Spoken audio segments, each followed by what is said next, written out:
بسم اللہ الرحمن الرحیم۔ شروع اللہ کے نام سے جو بڑا مہربان اور نہایت رحم والا ہے۔ وہ گلگت کا رہنے والا تھا۔ آج اس کے ہاتھوں میں ایک یہودی نے اسلام قبول کیا اور یوں اس کے چال چلن، میل جول اور رویے سے متاثر ہو کر اسلام قبول کرنے والوں کی تعداد 9 ہو گئی۔ حال ہی میں اسلام قبول کرنے والے نئے شخص کا نام عبداللہ تجویز کیا گیا۔ آج اسلام کی تعلیم لیتے ہوئے دوران تعلیم عبداللہ نے اس سے سوال کیا کہ اللہ تعالیٰ نے تم کو اتنا خاص مقام کیسے عطا کیا، جس پر وہ شخص رونے لگا، یہاں تک کہ نیم بے ہوش ہو گیا۔ اس حالت میں اس نے واقعہ سنایا کہ میرا نام شمریز ہے، میں پاکستان گلگت کا رہنے والا ہوں، آج کل فرانس میں مقیم ہوں اور پچھلے 13 سال سے یہاں ہی رہ رہا ہوں۔ میں کبھی پاکستان نہیں گیا کیونکہ مجھے لگتا ہے پاکستان کی نسبت میرا ایمان یہاں محفوظ ہے۔ اور رہا آپ کا سوال کہ میں یہاں اس مقام پر کیسے پہنچا، اس کا جواب یہ ہے کہ میرے گاؤں کے مولوی صاحب بیمار ہوئے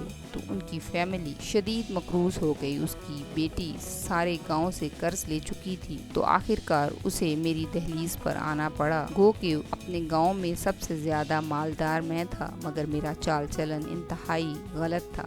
میں مذہب سے کوسوں دور تھا، لہٰذا مولوی صاحب اور ان کی فیملی مجھ سے کتراتے تھے۔ اگر کبھی سامنا ہو جاتا تو مجھے ہدایت کی راہ پر آ جانے کا کہتے یا پھر سلام کر کے آگے بڑھ جاتے۔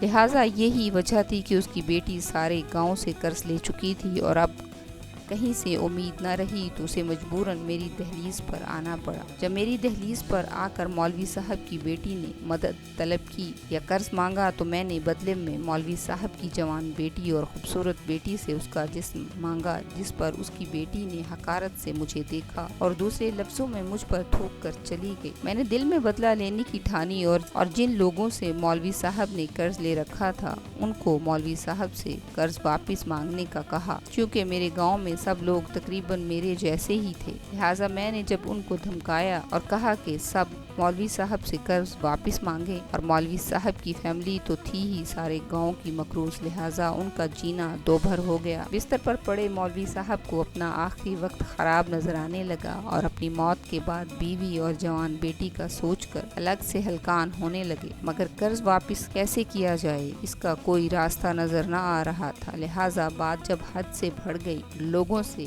گالم گلوچ پر بات پہنچ گئی، تو مجبوراً مولوی صاحب کی بیٹی اپنے باپ کی جان چھڑانے کے لیے میرے پاس آئی، اور مجھے یقین تھا اب مولوی صاحب کی بیٹی کے پاس میری بات ماننے کے علاوہ کوئی چارہ نہیں۔ لہٰذا میں نے اس کے جسم کے عوض اس کا سارا قرض اتارنے کی حامی بھر لی، جس پر وہ راضی ہو گئی۔ مولوی صاحب کی بیٹی گدے پر تھی، اس کی آنکھوں میں آنسو جاری تھے، ہونٹ مسلسل حرکت کر رہے تھے اور شاید کپ کپا رہے تھے۔ ہر چیز کو نظر انداز کرتے ہوئے جب میں اس کے پاس گیا اور کہا کہ اگر مولوی کی بیٹیوں کا یہ حال ہے تو ہم جیسے گنہگاروں کا کیا حال ہوگا۔ میری بات سن کر مولوی صاحب کی بیٹی رو پڑی۔